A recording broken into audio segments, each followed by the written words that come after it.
COVID-19 pandemic is a wake-up call that reminds us about the world's interconnectedness. It reminds us about the need to start doing things differently and doing things more responsibly. The pandemic and the misery it brings is just a glimpse of yet another bigger global issue. That is the climate crisis that threatens our very existence, eroding our economy while widening the gap among countries. And there's only one course of action to avoid the worst of the climate crisis. That is to act with great urgency and swiftly while we still have the time. Borrowed time, which is running out fast. The impending climate crisis and the race to save our planet has woken up countries, businesses, financial world, and many of us individually. Embracing scientists and their long-ignored constant pleas for action, we are now all hands on deck, ready to do what we can. But what is good enough?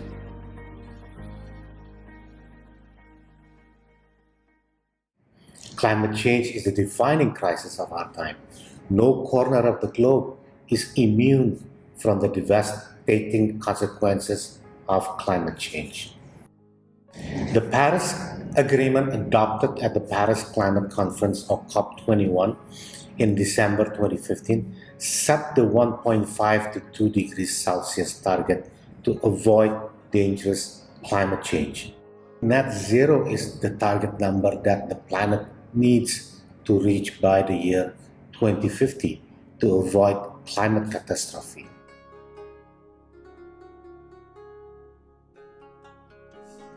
Climate crisis is a race we can win that requires economic and social transformation based on the best available sciences. The solutions are out there. There is enough capacity of these climate change opportunities for the world to meet its very ambitious target of limiting warming to 1.5 degrees Celsius. This will require fundamental transformation in all aspects of society: how we grow food, use land, transport of goods, and power our economies. In the past decade, for example, Indonesia has provided an example of such interventions that have reduced deforestation and forest and peatland fires, much of it through collaborative effort and collective actions.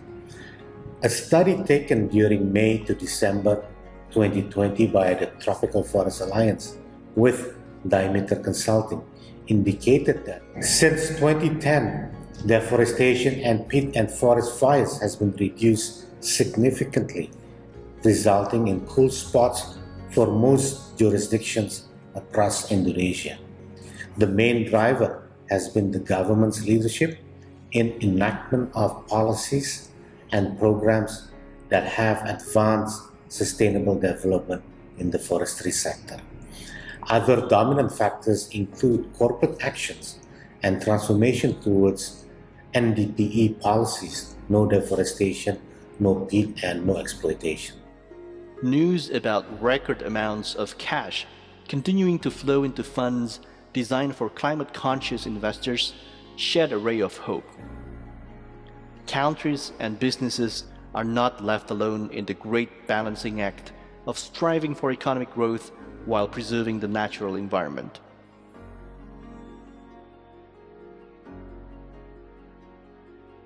No single profession, discipline can tackle climate change in isolation. The missing element here is financing. The Paris Agreement reaffirms that developed countries should take the lead in providing financial assistance to countries that are less endowed and more vulnerable. Climate finance is needed for mitigation because large-scale investment are required to significantly reduce emissions. Climate finance is equally important for adaptations, as significant financial resources are needed to adapt to the adverse effects and reduce the impacts of a changing climate. Behind the screen, Tropical Forest Alliance convenes stakeholders, championing collective actions, and strives to catalyze progress towards the shared agenda of net zero. Through showcasing evidence-based real progress and achievements from stakeholders across the globe, TFA aims to inspire others and enable even bigger forest positive actions. TFA aims to facilitate shaping innovative financing mechanism in production landscapes, defining the opportunities and investment perspectives in various jurisdictions. TFA mission is to catalyze the power of collective action and to drive the world's transition to deforestation-free supply chains, ensuring a forest-positive future. Our primary objective by the middle of the decade is to ensure commodity-driven deforestation in key geographies is significantly reduced. TFA's strategic focus remains on supporting private sector actors to remove deforestation from commodity supply chains. We work to encourage actions at the landscape, national and global level to meet this goal. If governments, businesses, civil society, youth, and academia work together, we can create a forest-positive future.